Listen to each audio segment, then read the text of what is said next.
All right. We're live on Facebook. We're recording. My guest today is Dr. Luigi Boccuto, and he has been doing a lot of research in the area of ASD. Also, that stands for Autism Spectrum Disorder. And we've talked in the past. This is an area that I find interesting, partially because I've spent quite a bit of time working with people who live with autism.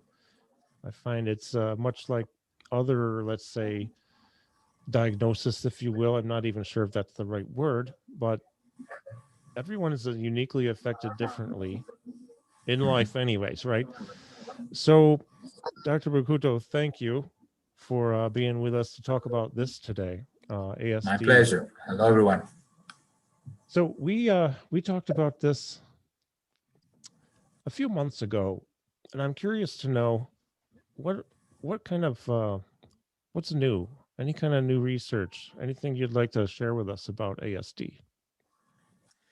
Yes, there is a progress in the approach, the new approach to ASD, because thanks to the technological advancement in terms of genetic sequencing, the so-called next generation sequencing, now we are more aware of the contribution of minor variants. So the sort of variants that are not pathogenic by itself. So the single variant is not sufficient to cause the disorder, ASD in this case. But taken together, all these minor variants constitute a sort of genetic profile that is predisposing to the development of autism spectrum disorder. So it's a complex task, but there are some strategies based on the development of various algorithms that can try to assess the contribution of combination of such variants. And this is really helping to provide insight in the complexity of ASD, because it seems that this very complex genetic background articulates into creating a sort of a predisposing matrix that in combination with non-genetic factors like environmental factors may determine in the same family different neurodevelopmental disorders. Like it's not unusual in pedigrees, in family trees of individuals with ASD to spot family members with other sort of mental issues. Might be depression, might be schizophrenia, might be bipolar disorder. But that is probably a piece of evidence in favor of this complex genetic predisposition that might result in slightly different phenotypes. And that is because it has been seen that when we look at genetic variants in individuals with ASD and individuals with schizophrenia or bipolar disorder, there is a significant overlap. So certain genes, certain variants have been detected in individuals that have different disorders. So the idea is that these common matrix, this common core of minor variants may eventually disrupt the neuronal circuitries or the neurodevelopment in general in slightly different way. And in combination with environmental triggers, it might lead to slightly different phenotypes. So I'm curious to know, and I should know this, but I actually don't. If you were to define, let's say, ASD spectrum, if you will, here's my specific example. For Aspergers used to be a diagnosis, but is that still a diagnosis? And if it's not, is it something that's now part of the ASD spectrum? Or you know what? Yes. So I'm not asking good questions today. No, it's okay. So my articulation is horrible. No. I understand that. Okay. So From the purely diagnostic standpoint, Mm-hmm. the release of DSM-5 diagnostic standard manual few years ago, I think it was 2013 or 14, changed the diagnostic definition of autism. We went from autism spectrum disorders, which was an encompassing term that was including different specific diagnoses like Asperger's disease, like autistic disorders, the so-called classical autism, and like pervasive developmental disorder not otherwise specified. Then there are other disorders like disruptive disorder, childhood, or there were also some syndromic conditions that manifested with autism, like Rett syndrome or Phelan McDermid syndrome. So they were all different nosological entities, different categorical diagnoses that were all included under the umbrella of autism spectrum disorders. Okay.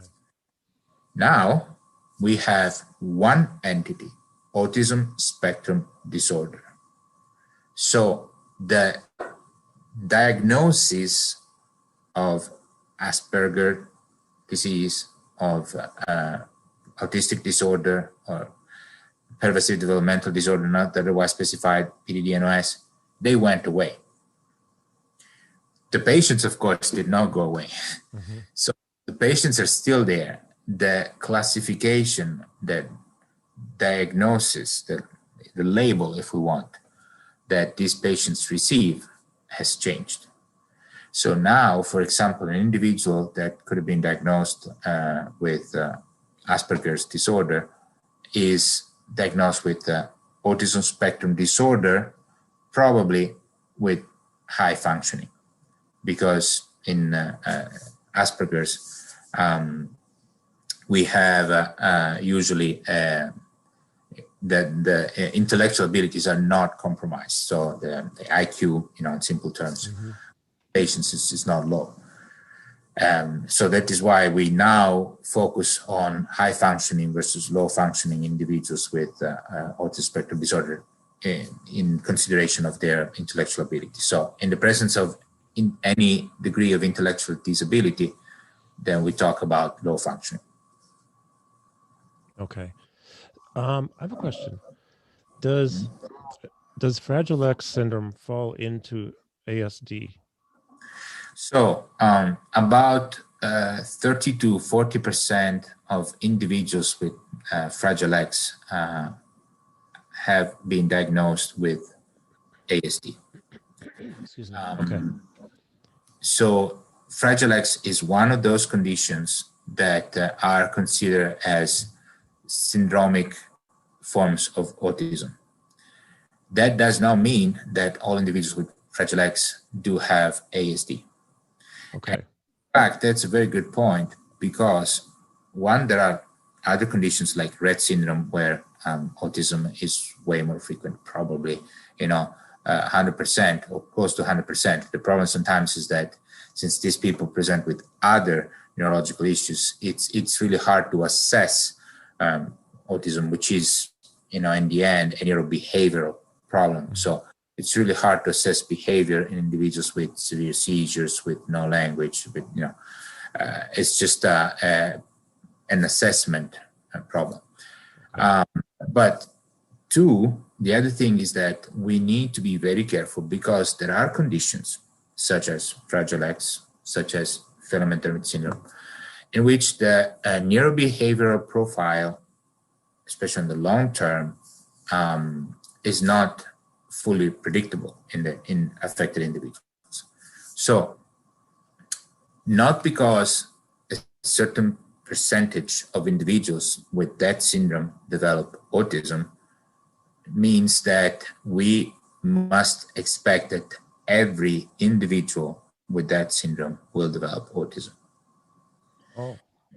Because This is a problem of labeling and sort of affecting also the neurodevelopment of that individual, and also the way the family will manage that individual. Because the diagnosis of ASD usually occurs around the age of 3 years. Because, one of the dimensions, one of the characteristics of autism spectrum disorder is the delay in verbal and nonverbal communication. So it is important to examine, the language development in the infant very carefully, and so it's hard to assess behaviorally the presence of ASD in newborns or very, very young children. Mm-hmm. But on the other hand, it's possible to diagnose syndromes, because they do present with some dysmorphic traits or with some other severe symptoms. So it is possible to make a diagnosis, for example, of Phelan McDermid syndrome right at birth. And, people just run some CGH microarray or some specific panels that will look at critical regions of the genome, like the 22q13 region for the Phelan McDermid and the diagnosis of McDermid. So at that point, what should we do in terms of the neurobehavior? Should we assume that that individual will develop autism? No, because that's not sure. So autistic traits have been reported in a certain percentage of the population with Phelan McDermid. Again, it's about 30 to 40%. Some works report even up to 60%. But the problem is not every patient has been evaluated for autism. In many cases, the presence or the onset of ASD has been just assumed because of the genetic diagnosis, not because it was a behavioral diagnosis. Okay. So this is an important point, because even the autistic traits, the autistic symptoms in patients with Phelan McDermid or in Fragile X or in other syndromes that might present with autism might be slightly different. And that is because we go back to that sort of matrix of background that we were talking about, that might manifest in a slightly different way, depending on the genetic pool or the environment, or the interaction with the environmental factors. So they might all have some sort of behavioral issue, but it does not mean that that issue is always ASD. Okay. I was not wanting to be, I heard everything you said, not to be rude. I was looking down at my phone because there's a book you told me about, that The Curious Incident of the Dog in the Night Times, if anyone wants to look at the title. Really good book, fascinating book. And I find especially interesting, because I like numbers, that the chapters are listed in prime numbers. Yes. Chapter 2, 3, 5, 7, 11. Really interesting. So don't worry, you have not skipped chapter 4. There's no chapter. Exactly. Yeah, that's a very eye-opening book, and with many insights. How about ADHD? Does this fall into, is that part of the spectrum? No, but it's a frequent comorbidity. So it's another disorder that often presents in association with the ASD. Okay. Just curious about that. All right. So when it comes to, well, one thing I've learned in my work, and we talked about this before, so I don't want to be too redundant here, but what I find in the work that I've done over the years with various people who live with autism, like anything else, everyone is uniquely themselves. They're affected differently. And one of the things I am finding, especially the past, let's say, few months, although it's been more difficult now with COVID, I don't see everyone in person as much as I used to. One thing that seems to generate a nice response in, let's say, receiving my cueing to do certain movements or do certain things is music. And of course, it depends again on what music they like. If they're going to respond, sometimes there's no response. And I'm curious to know, do you have any anything about it in that arena? It seems, I don't have it with me. There's a great book I love called The Handbook of Neurologic Music Therapy.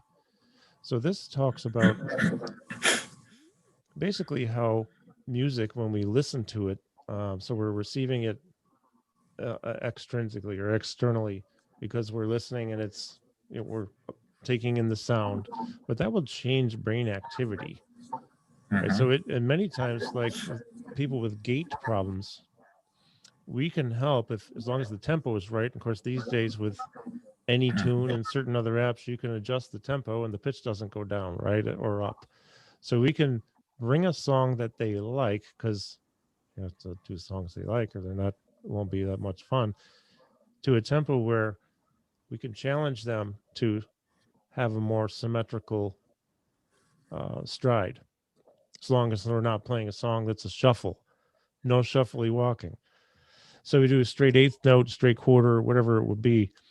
That has been helpful for movement in general. The other thing too is when people are creating music, as I have for a career before this, then internally, intrinsically, we're generating this from our own brains.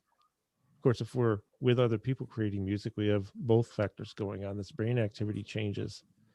Have you found, or is there anything you can share about music and First of all, okay, yeah. Sorry, I'm struggling with my questions. No, today. no, no, no, no, no. No I know what I want to say, and this won't say it. No, but I have to make a disclosure. I'm not a musician, so I know nothing. Okay. I love music. I enjoy it, several genres. But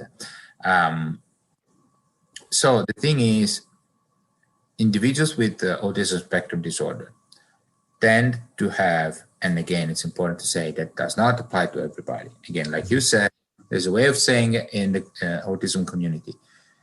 If you have seen one individual with autism, you've seen one individual with autism. Mm-hmm. Everybody's different. So individuals with ASD tend to have a higher threshold of sensitivity to sensorial stimulation. Mm-hmm.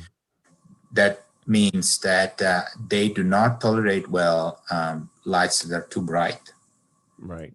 That are too high, too acute, too disruptive, even clothes that are too tight. Because every sort of visual, hearing, tactile, sensation arrives amplified to their brain. So it becomes, they become irritable. Mm-hmm. There are, for example, autism-friendly movie theaters where they dim the lights, buffer the sounds, and they help enjoying, movies that otherwise might be causing some discomfort in individuals with autism. The point is that, and you as a musician know this, there is a certain point where, the harmony in the music, the melody, and the lyrics and the songs, they trigger certain areas of our brain associated with a pleasurable experience. So if we hit that sweet spot, literally, that is something that may help to calm their irritable brain. That may help to soothe the inflammation going on. and it will make them more attentive, sharper, more responsive, more focused. So, again, this has not been proved and validated on a large scale, and again, it may vary from person to person.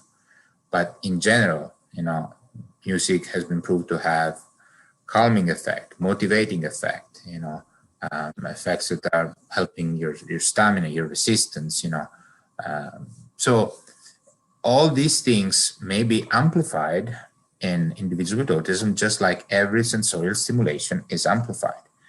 It's just a matter of hitting, the right chords, like the right volume, the right pace, the right harmony, all these sort of parameters, because you want to stay in that very tight range where that could be a pleasurable experience for them. Yes. And of course, like everybody, their taste in music is going to be important to find out, because if you put on something that somebody doesn't like, no matter who it is, not going to generate the most pleasant experience. Interesting. And I see there is a question in the chat from Joel. Oh, yes. Thank you, Joel. I'll let Dr. Boccuto answer this. I'll just say that in my experience, touch is usually not enjoyed, but it really depends upon the person. Yes. So once again, every person is different, and that there are surely some individuals with autism that are, big huggers, or they just enjoy, being around people and even getting touched. But as a general thing, they do not enjoy touch for two reasons. One, this sort of tactile hypersensitivity. But two, probably the more important of the two, is because they have their own microenvironment. The word autism comes from Greek and literally means on your own, on his own. So the tendency to isolate themselves is really the core feature of the whole disorder of autism.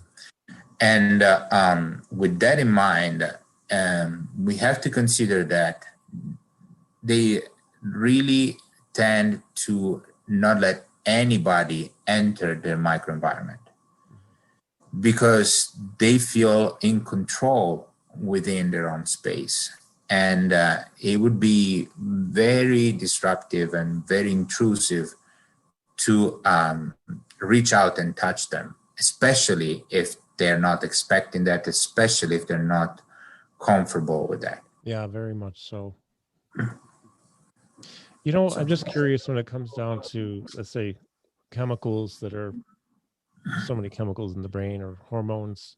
This is certainly not my area of expertise, but from what I have read in the research, when let's say we start doing something, it could be our taxes, it could be an exercise, it could be physical exercise, putting some type of effort into something, that there are, let's see, we have, is it noradrenaline? Noradrenaline that is created perhaps and causes a feeling of agitation, right? So is this,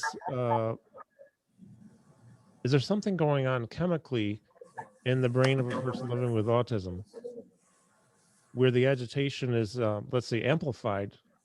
And does that have anything to do with the amount or the activity of chemicals like that? Like what would cause the agitation of, well, I'm not sure that was really the best analogy, but yeah, you know what I mean? Yeah. So one of the principal neurological effectors or neuromediator or messenger, that was supposed to be associated with autism is serotonin. Okay. Abnormal levels of serotonin have been described in individuals with autism, especially in their platelets. And in general, a disruption in the serotonin levels is considered one of the major mechanisms in autism. Serotonin is the so-called hormone of satisfaction, of reward. Mm-hmm. So that is the reason why, for example, it's present in chocolate. And if we eat, especially dark chocolate, it's particularly high in serotonin. If we eat that, we feel, at peace, we feel rewarded, satisfied. The lack of, or the disruption in general, of the level of serotonin in the brain, and there are certain specific areas in the brain that produce serotonin, the so-called serotoninergic regions, is associated with this sort of discomfort, with this sort of irritability. And it's really hard for individuals with autism to settle, basically. They have to arrange things around them, by things could be, objects or people or the whole environment, Mm-hmm. in the one and only way with which they're comfortable. Right. Okay. They have a very hard time to settle and change that one way, just to accommodate other people's needs. And the reason for that is that they cannot reach a new balance. Once you change the parameters of their environment, they can't feel satisfied because they're lacking this sense of satisfied coming from serotonin. Mm-hmm. Again, this is just one of the models, to explain problems with autism with repercussion on the balance between excitatory neurons and inhibitory neurons. So the distribution of the signals within the brain. But that said, it fits with some behavioral aspects that have been described in individuals with autism, and it sort of explains the actions, the habits, the requests, even the stereotypical habits or the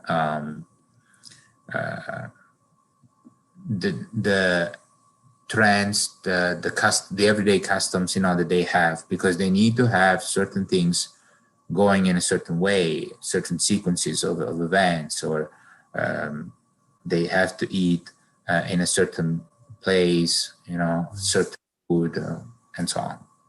So it really has to do with their comfort. They want to feel comfort, secure, comfortable. So I'm curious, for those, if there's anyone watching who, let's say you're a fitness trainer, physical therapist. We have a couple people with us right now who are. One of the things I learned early on is that the words you say are taken, generally speaking, taken literally. Sometimes humor is not understood.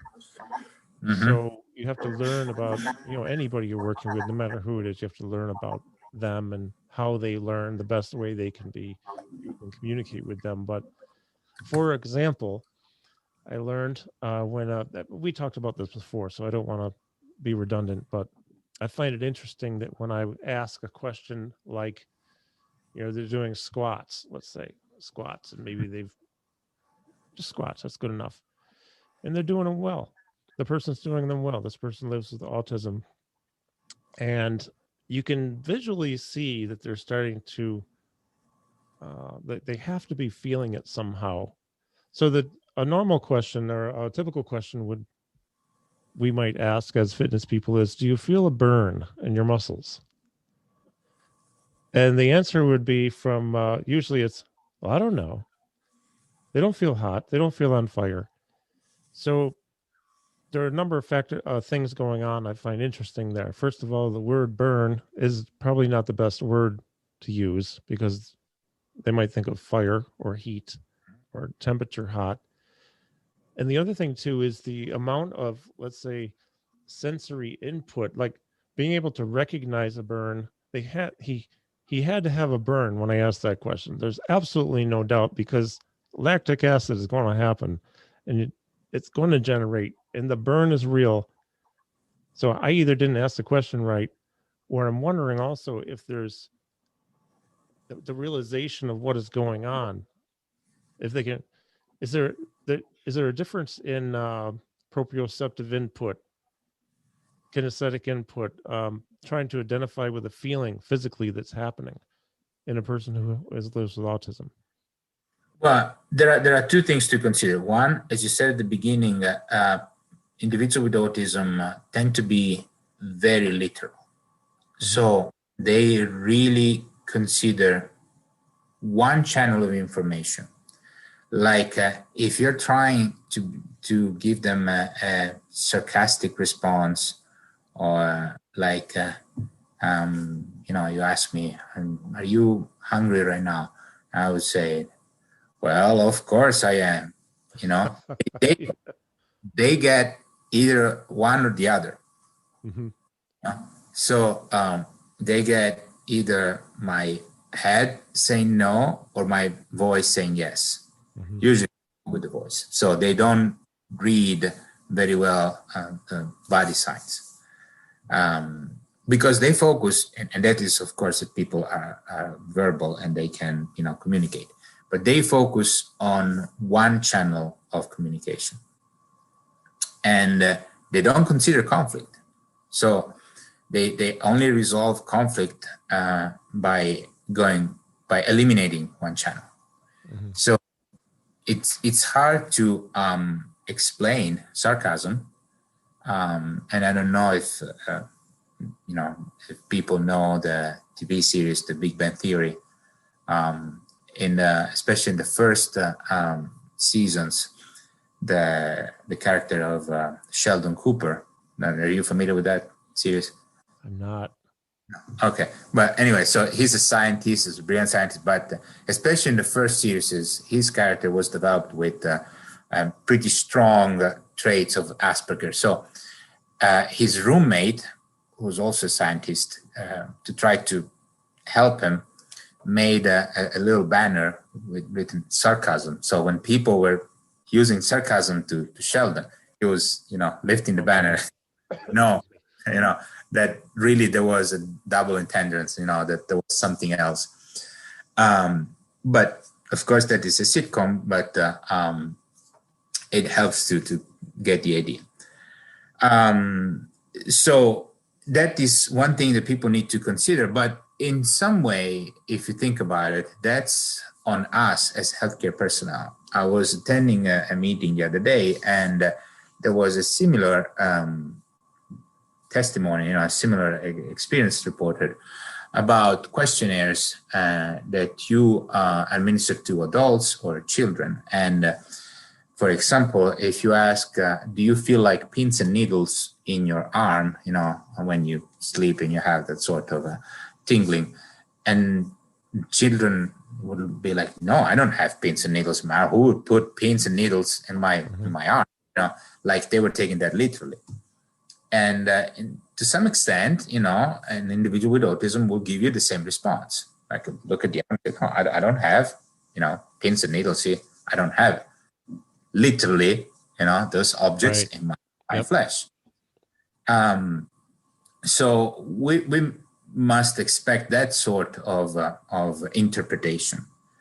And so the second point is really, how to interact with that.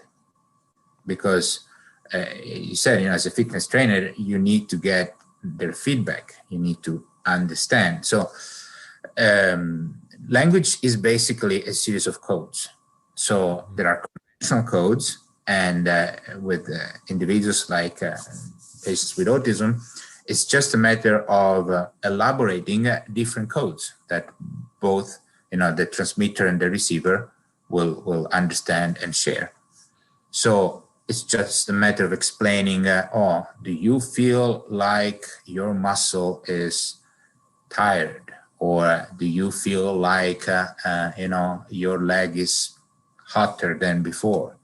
Mm-hmm. Or, you are less comfortable when you do the same exercise, Mm-hmm. or something is pulling, things like that. And try to record their response to the different options to see which one is the closest to what is your intent, to what you want, in terms of from them. Yeah, that's a really good point. The words are very, very important, because once you hit on the optimal word where you're both on the same playing field and you're relating and say, okay, now I know the answer. And sometimes it's not just about words. A lot of these individuals are not fully verbal, so it's important thing to meet them halfway. True. Yes. For Thank you. non-verbal communication. Mm-hmm. Yeah, exactly. It's interesting. I don't know why I hadn't thought of that. But yeah, the learning, how people learn, everyone, I learn a certain way. My wife learns a different way, optimally. But communication is so important. The other thing I'll just say is for anyone out there who will maybe be working with someone who lives with autism, also with Parkinson's, and actually sometimes just people in general, is if they come in with a certain set of goals, certain ideas, it can be very, very helpful to get information from the people they're with, spouse, parents. I found that when I speak with parents, I usually get a real good learning experience of things I should know and things that'll help me to communicate and do a better job. So that's very important. And so on a different tangent though, just real quick, people with Parkinson's in particular, it seems that a lot of times they don't really want to tell you the real answers, or they might not think of it. They might think they're okay in doing something and they have high motivation, yet they're sitting all the time or a lot of the time. Ask the person they're around all the time, because they'll usually tell you other stuff, and then you have to figure out how to meet in the middle with this stuff, and of course be respectful and all that. But learning from other people who are around is also very beneficial for me. Yeah. Especially parents or caregivers that spend a lot of time with those individuals.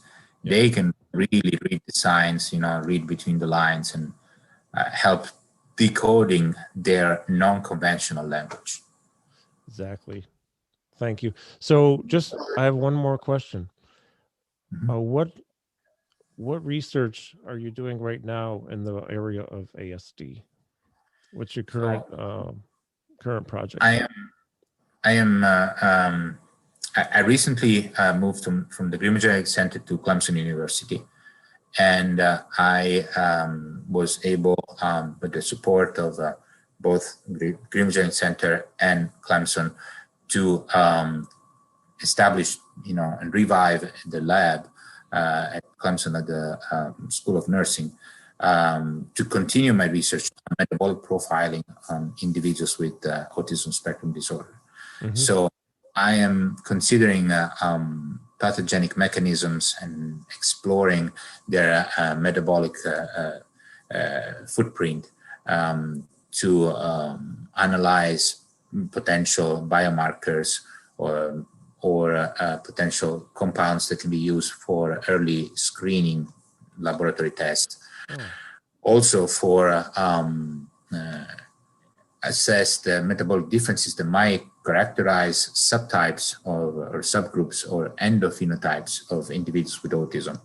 So that might help to cluster certain clinical, genetic, metabolic features that will help to sort out different subgroups to develop more precise therapeutic strategies. And I'm also testing the efficacy of certain drugs on the cells from individuals with autism. And I had the privilege to join also the Phelan McDermid Research Initiative that brings together a lot of researchers and has been established at the Clemson University by Dr. Sarah Sarasua. And I'm one of the investigators there, so I can continue working on this syndrome that, as we said before, does present in many cases with autistic traits. But of course, there is more than that. So I'm exploring the correlations between genetic abnormalities leading to Phelan McDermid syndrome and the phenotypes. Interesting work you do. Thank you.